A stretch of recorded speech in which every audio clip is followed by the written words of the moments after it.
Salve a todos com a paz do Senhor. Estamos aqui no nosso segundo dia do Congresso de Adolescentes, nosso 24º Congresso de Adolescentes. Agora com o preletor da tarde, o pastor André Matias. E eu tenho algumas perguntas para fazer para ele. Pastor, primeiro me conta como foi pregar no nosso congresso? Como o senhor sentiu os adolescentes? Paz do Senhor. Pai do Senhor, Cássia, Deus Amém. abençoe a todos vocês. Na verdade, o sentimento que paira no meu coração é de total gratidão a Deus. É o terceiro ano que eu tenho o privilégio de pregar para esses adolescentes maravilhosos, abençoados. E eu estou impactado de verdade. Eu sinto privilegiado por fazer parte desse momento tão extraordinário que vocês estão vivendo aqui.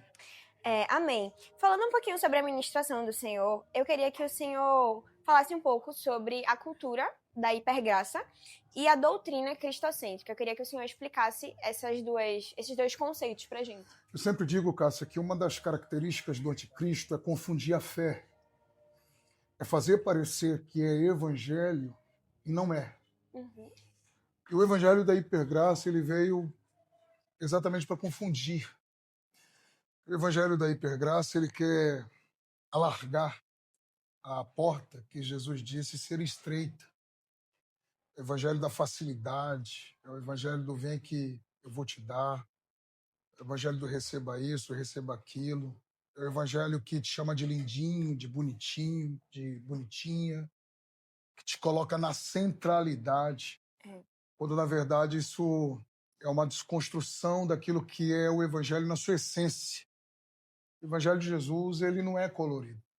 O evangelho de Jesus tem cor de sangue. O evangelho de Jesus é o evangelho do nega a si mesmo. É o evangelho que tem glória, mas tem vale.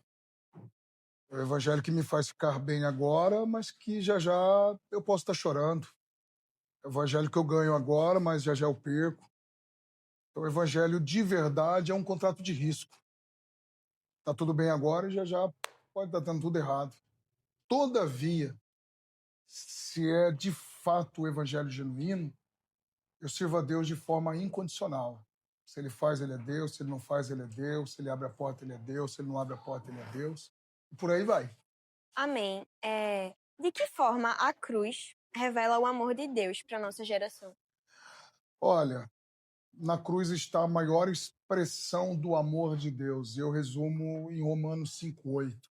Deus prova o seu amor para conosco, em que deu o seu Filho para morrer por nós, sendo nós ainda pecadores.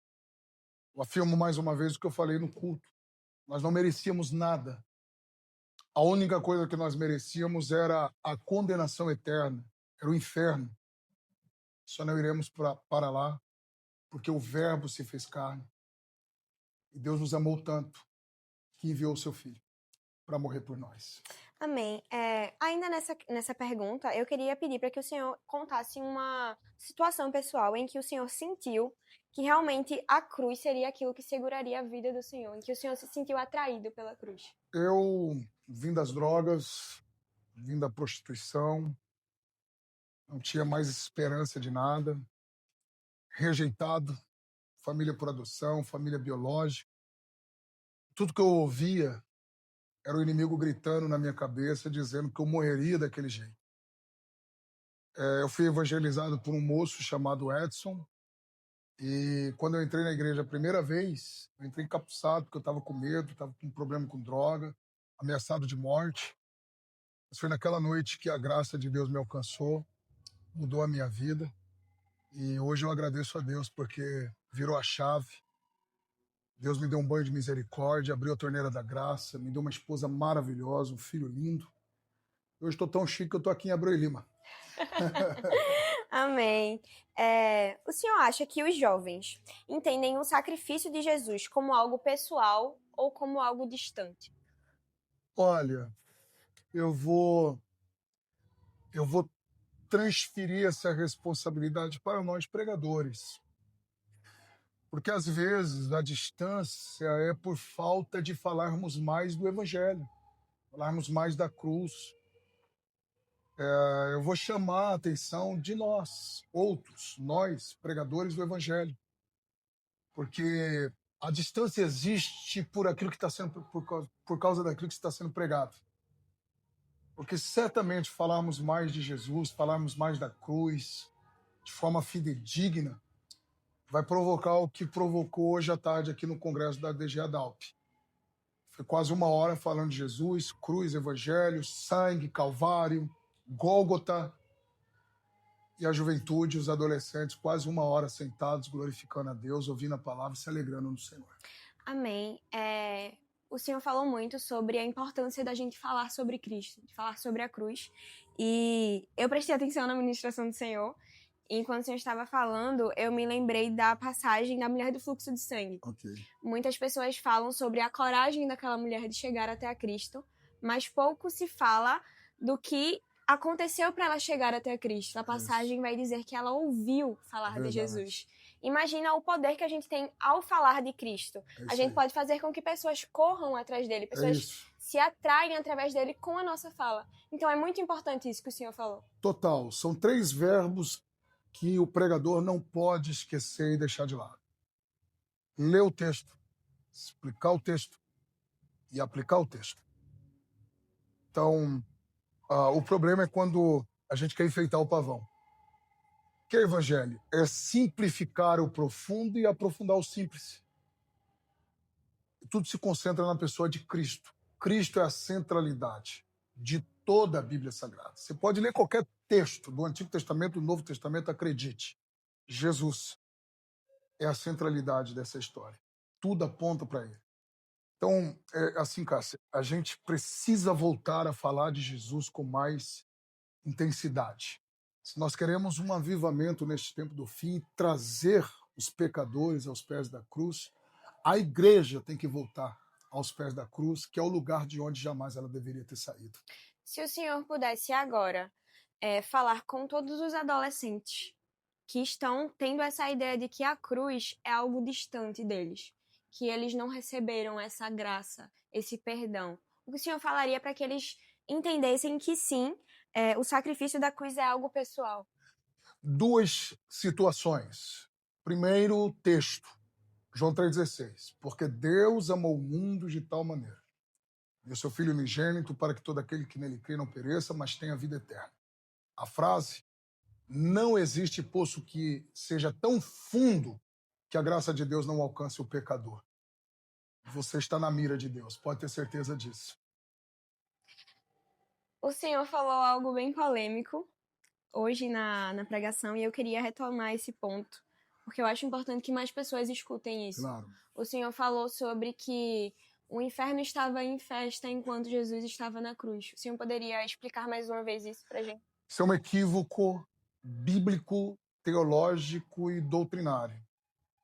Dizer que Satanás fez festa enquanto Jesus estava crucificado. Existe alguém que, de uma forma mais exagerada, chega a dizer que o diabo fez churrasco no inferno. Isso chega a ser uma aberração. Porque se tem um comportamento que o inimigo teve, foi de desespero total. A morte de Jesus na cruz, ela provoca 3 situações. Primeiro, a vitória de Jesus sobre a morte, a vitória de Jesus sobre o pecado e a vitória de Jesus sobre Satanás. Se tem alguém que nunca quis que Jesus morresse a morte de cruz, este foi Satanás. Ele fez de tudo para matar Jesus fora da cruz. A igreja nasceu na cruz. Inclusive, a igreja nasce naquele momento que o soldado romano pega aquela lança e perfura uma das partes do corpo do Cristo. Naquela ruptura, quando saiu a água e o sangue, a igreja estava nascendo ali. Ela nasce no Calvário e ela é inaugurada em Atos 2, com a chegada do Espírito Santo. Amém. Que isso, era para ter dado um glória a Deus aí agora. Ô, glória! Como a gente, enquanto cristão e para os adolescentes, poderíamos explicar para alguém que não conhece a fé ainda o que é ser atraído pela cruz? É o tema de vocês, João 12:32. Quando eu for levantado, eu atrairei a todos. A cruz, sem dúvida nenhuma, é aquilo que representa a nossa fé, aquilo que representa o amor de Deus pela humanidade. Aquela cruz era nossa. Isaías 53 diz que ele levou sobre si as nossas dores, os nossos pecados, as nossas iniquidades, as nossas enfermidades. Nada era dele, tudo era nosso. Então, Eu fui atraído por essa cruz, por esse evangelho, a Cássia, todos os irmãos que Sim. estão aqui nos bastidores. E é esse evangelho que nós estamos pregando, que pode te alcançar também se você abrir o seu coração, porque a minha missão como igreja é pregar, o Espírito Santo te convencer e você se posicionar. Amém. O senhor poderia contar uma situação, além do que a que o senhor já comentou, em que o senhor se sentiu para tomar uma decisão entre seguir com a cruz ou abrir mão do processo que o senhor teria que passar para estar com a cruz? Claro, com certeza, porque isso daqui também é uma desconstrução. E o evangelho da hipergraça prega o contrário. Sim.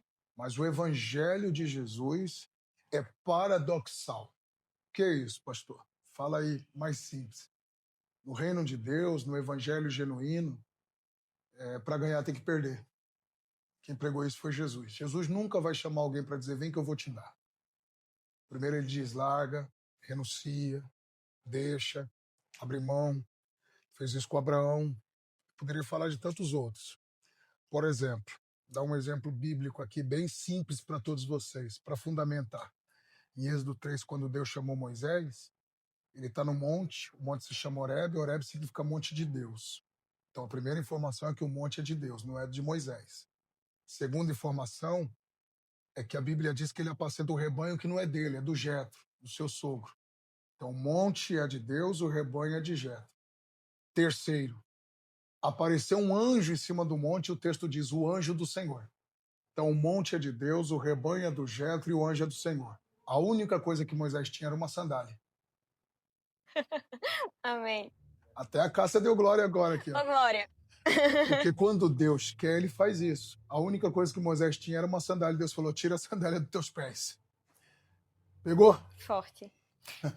Em Romanos tem um versículo que eu acredito que seja o meu favorito, que diz que nós somos como ovelhas indo ao matadouro por conta isso. dele. É isso. Eu acho que se tem um versículo que resume para mim o evangelho é Com justamente certeza. isso. Eu queria pedir para o Senhor na pregação deu algumas dicas para os jovens que querem ser pregadores no futuro. E aí o Senhor falou sobre quando for querer pregar sobre um evangelho, ler todos os evangelhos para ter uma visão com maior totalidade. O Senhor poderia dar mais algumas dicas sobre isso? Claro. Charles Spurgeon, príncipe dos pregadores, dizia que preguiçosos não merecem o púlpito. Pesado o crivo, né? O pregador, ele não vence depois que ele entrega a mensagem. O pregador, ele vence no quarto do preparo. Então, não pode ter preguiça. Tem que ler, tem que buscar. Eu estava até falando com o Alexandre, vindo para cá, que a gente não vai ser bom em tudo. Então, você tem que entender a veia da chamada, entender a área que Deus quer te usar e se especializar ali. Focar ali. Por exemplo, eu já prego há 4 anos, mais ou menos, só sobre Cristo.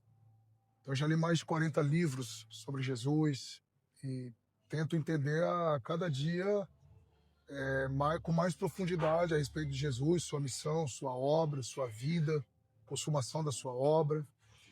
Então é ler. Ler, orar, jejuar, consagrar, ter devocional, viver uma vida em comunhão com Deus. Tomar muito cuidado com o automático, porque o automático, você corre o risco de trabalhar para Deus sem Deus. Você corre o risco de perder Deus trabalhando para Ele. É verdade. Ontem o pregador falou um pouco sobre isso, sobre os jovens que estão dentro da igreja, mas que ainda não tiveram um encontro com Cristo. E é muito complicada essa situação. Se o senhor também pudesse dar um recado agora para os jovens que ainda estão nessa situação, que talvez estejam até servindo na igreja, mas que ainda não tiveram esse encontro com Deus. Olha, procure se encontrar com Ele. Com certeza você é útil. Em tudo Deus tem um propósito. Deus te chamou, te vocacionou. Você só precisa entender o que Ele tem para sua vida. E o conselho é o seguinte, não se equipare. Para cada um Deus tem uma porção. Deus não trabalha com igualdade, Deus trabalha com dimensões diferentes. Jesus conta uma parábola que para um foi dado 5 talentos, para outro foi dado 2 e para outro foi dado 1. Que tinha 5 trabalhou, granjeou, mais 5. 2 granjeou, mais 2. O que tinha 1 enterrou. E enterrou por quê?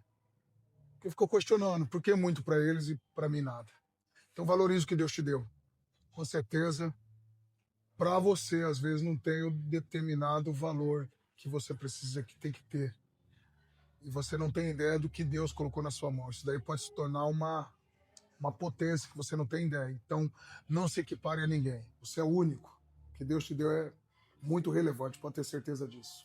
Amém. Pastor, muito obrigada pelo seu tempo. Obrigado. Que Deus abençoe muito a sua vida. E que o Senhor possa voltar mais e mais vezes Em aqui nome de Jesus. para IADALP. Eu queria que o Senhor desse um recado para os adolescentes que ainda vão vir durante a semana. Vem para cá. Deus está trabalhando de uma forma tremenda. Ainda dá tempo. Estamos na semana da festa da DG ADALP. Vocês conhecem a DG ADALP, sabem que aqui a tampa da chaleira voa. Amanhã eu estou aqui ainda com os irmãos e eu creio que o Espírito Santo tem muita coisa ainda para fazer nesse lugar. Amém. Obrigado.